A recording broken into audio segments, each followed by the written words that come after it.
ভাই ধুরন্ধর 2টা দেখার পর ভারতে কিছু ইম্প্যাক্ট পড়ুক বা না পড়ুক, পাকিস্তানে খুব ইম্প্যাক্ট পড়েছে। মানে পাকিস্তান এখন পুরো রাস্তাঘাট চেক আপ করছে যে ভারতের স্পাই হয়তো লুকিয়ে আছে।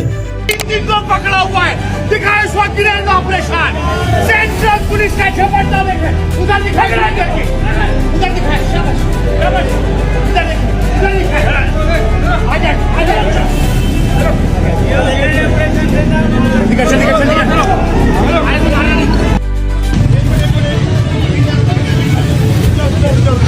नाश्ता कराने के लिए पुलिस आ चुकी है। आ जाए बाबा जी, खड़े हो जाए। शाबाश, उठिए बाबा जी, आ जाए। बाबा कौन हो? क्या काम करते हो? क्या करते हो?